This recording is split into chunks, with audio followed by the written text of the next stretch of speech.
नमस्कार, आप देख रहे हैं टोटल टीवी। मैं हूं सौरभ जौहरी। बुलेटिन की शुरुआत करेंगे बड़ी खबर के साथ। अमेरिकी हमले के बाद ईरान का इजरायल पर जवाबी हमला। तेल अवीव से कई इलाकों में धमाके हुए हैं। ईरानी हमले के बाद इजरायल का पलटवार। पश्चिमी ईरान के कई शहरों पर दागी मिसाइलें।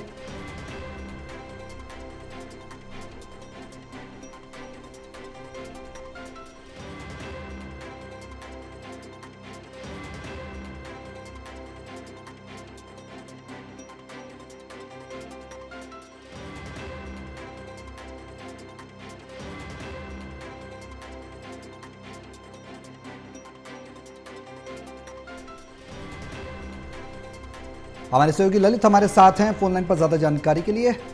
सीधे उनका रुख करेंगे। ललित, अमेरिकी हमले के बाद ईरान का भी इजरायल पर जवाबी हमला देखने को मिला। युद्ध भड़कते हुए नजर आ रहा है। आपने सही कहा कि जिस तरीके से अमेरिका की कार्रवाई हुई है उसके बाद जो है ये पूरी जो जवाबी कार्रवाई हो रही है। अब ईरान ने जो है इजराइल पर हमला कर दिया है।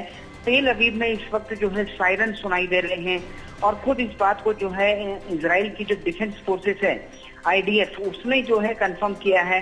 उसने बाकायदा ट्वीट करके ये जानकारी दी है कि इजराइल जो है वो स्ट्राइक कर रहा है, सॉरी ईरान जो है स्ट्राइक कर रहा है इजराइल पर। और जैसा कि मैं आपको थोड़ा पहले बता रहा था कि जो हमले हो रहे हैं उन हमलों के कारण जो है जो भारत का इवैक्यूएशन वहां से चल रहा है, भारत अपने नागरिकों का इवैक्यूएशन कर रहा है, उसको भी जो है एक तरह से टाइम लग सकता है, उसमें भी थोड़ा देरी हो सकती है। ऐसा वहां से ऐसी जानकारी निकलकर सामने आ रही है। और अब देखना ये होगा कि ये जो कार्रवाई हो रही है इसके बीच में किस तरीके से जो है ये इवैक्यूएशन आगे बढ़ता है। लेकिन दूसरी तरफ हम देख रहे हैं कि जो एक तरीके से हमले थोड़ा रुक गए थे और एक भारत सरकार की पहल पर जो है ईरान ने भारतीय विमानों को एयर स्पेस मुहैया करा दिया था ताकि वो इवैक्यूएशन कर सके। लेकिन अब हम देख रहे हैं कि हमले तेज हो गए हैं और एक तरीके से इजराइल भी जवाब दे रहा है और ईरान भी जवाब दे रहा है। ललित, जाहिर सी बात है ये युद्ध अब और अपने चरम पर पहुंचता नजर आ रहा है। ऐसा लग रहा है जिस तरह से अमेरिका ने इजराइल का साथ दिया तो अब ईरान भी मौका रुककर सामने आ गया है। आगे आने वाले समय में इस बात से इनकार नहीं किया जा सकता कि और ज्यादा तल्खी बढ़ेगी दोनों देशों के बीच। बिल्कुल तल्खी बढ़ेगी और जिस तरीके से ये पूरी कार्रवाई हुई है उस कार्रवाई के बाद अब कहीं पर भी ये उम्मीद नजर नहीं आ रही है कि किसी तरह से कोई राहत मिलती भी नजर आए। कहीं पर भी ऐसा नजर नहीं आ रहा है कि जिससे दोनों देशों के बीच में या फिर अमेरिका की एंट्री के बाद इसमें कहीं पर कोई शांति स्थापित होती हुई दिख रही हो, ऐसा कहीं पर भी नहीं है। लेकिन कुल मिलाकर के इतना अभी की डेवलपमेंट ये जरूर है कि भारत का इवैक्यूएशन प्लान प्रभावित हुआ है। दूसरा, इजराइल और ईरान के बीच का तनाव जो है लगातार बढ़ गया है।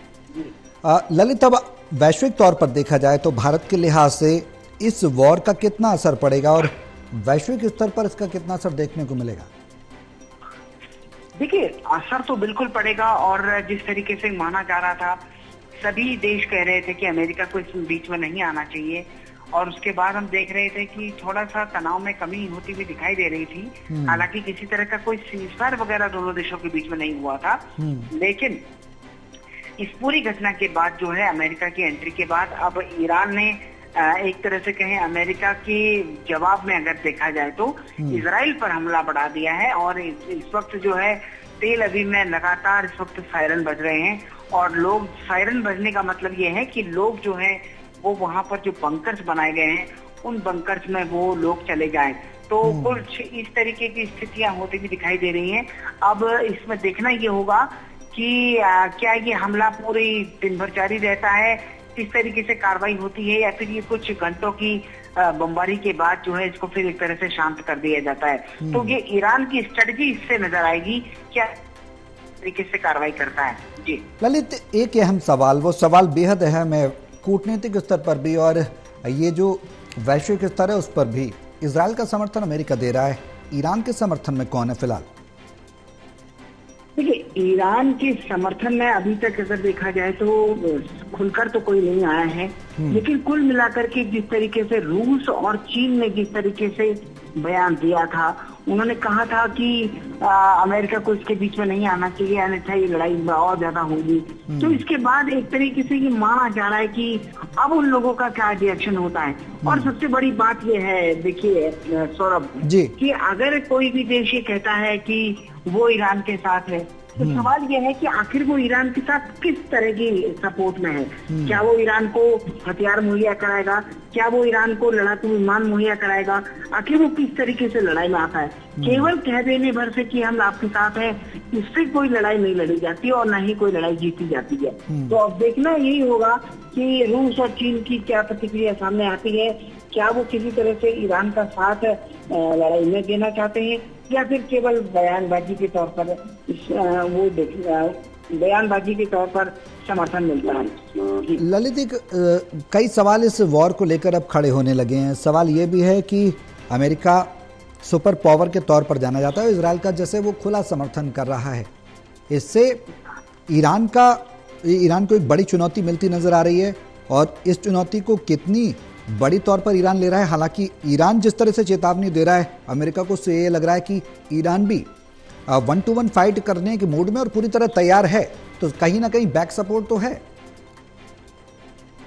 देखिए सौरभ, बिल्कुल आपने सही कहा कि ईरान जवाब देने के मूड में तो है, लेकिन सवाल ये है कि आखिरकार ईरान किस हद तक जवाब दे सकता है। क्योंकि जिस तरह की परिस्थितियां ईरान में हैं, ईरान के पास जिस तरह के संसाधन हैं, वो उन संसाधनों से एक सीमित दायरे तक ही इस तरह से जवाब दे सकता है। और जिस तरीके से उसने इजराइल पर अपनी मिसाइल दागी, इजराइल पर उसने जिस तरीके से कार्रवाई की, वो अपने आप में ये बताती है कि कहीं न कहीं जिस तरीके से हमला हुआ, उस हमले के बाद अब सबसे महत्वपूर्ण ये है कि इजराइल और ईरान के बीच में जो ये फिर से एक बार तनाव बढ़ा है, उस बढ़े हुए तनाव के बीच में ये कहाँ तक ये लड़ाई जाती है और किस हद तक इसका जवाब जो है वो देखने को मिलता है। जी बिल्कुल, जो वॉर है वो कहीं ना कहीं मिडिल ईस्ट में तनाव ज़रूर लेकर आ रही है ललित, और जिस तरह की परिस्थितियां बनी हुई हैं उसमें इस बात से इनकार भी नहीं किया जा सकता कि युद्ध आगे और भी बढ़ेगा।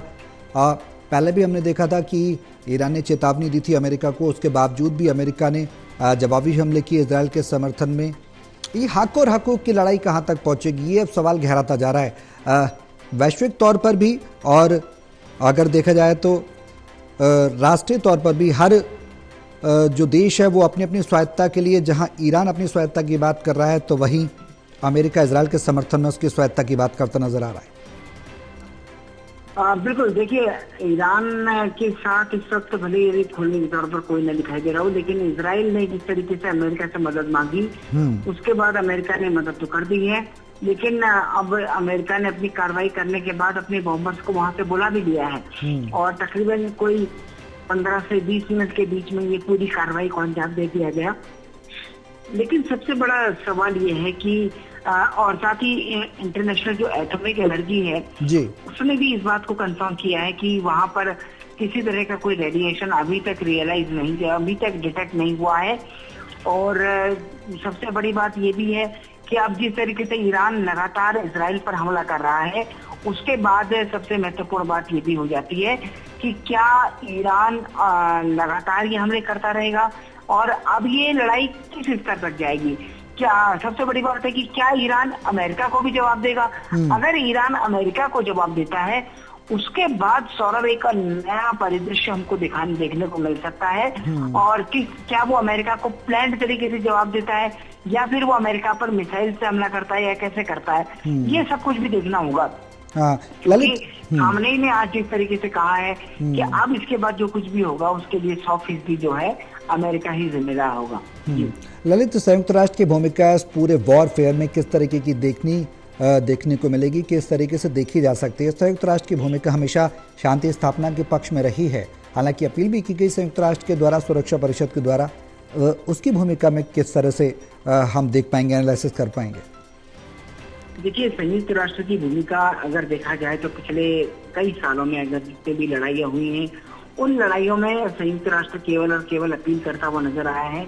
उसके पास किसी भी तरह की कोई ऐसी ताकत नहीं है, ऐसी कोई संसाधन नहीं है कि जिससे वो इस पूरे मामले में जो है कोई निर्णायक जवाबी एक्शन ले सके। अब कुल मिलाकर के वो केवल एक तरीके से शांति की अपील करता है, वो आज भी कर दी गई है। और लेकिन सवाल सबसे बड़ा ये है कि अगर ऐसा कुछ होता है, क्या ये शांति की अपील से ही काम चल जाएगा? यूएन की भूमिका, जिस तरीके से यूएन का गठन हुआ, तब से ही एक तरीके से डाउट में है, अपने आप में बड़े घेरे में, सवालों के घेरे में है। अब महत्वपूर्ण बात ये हो जाती है कि अगर यूएन के खिलाफ जो कार्रवाई की जा रही है, यूएन जो कह रहा है, अपील कर रहा है शांति की, उसका कितनी इंपॉर्टेंस होती है। और सबसे बड़ी बात यह है कि क्या अमेरिका अपने हमले को रिपीट करेगा, ये भी एक महत्वपूर्ण सवाल है। बिल्कुल, कई सवाल हैं जिनके जवाब तलाशने बाकी है, लेकिन जिस तरह से मिडिल ईस्ट में तनाव की स्थिति बनी हुई है वो कहीं ना कहीं गंभीर चिंता जरूर पैदा करी। बहुत शुक्रिया ललित, तमाम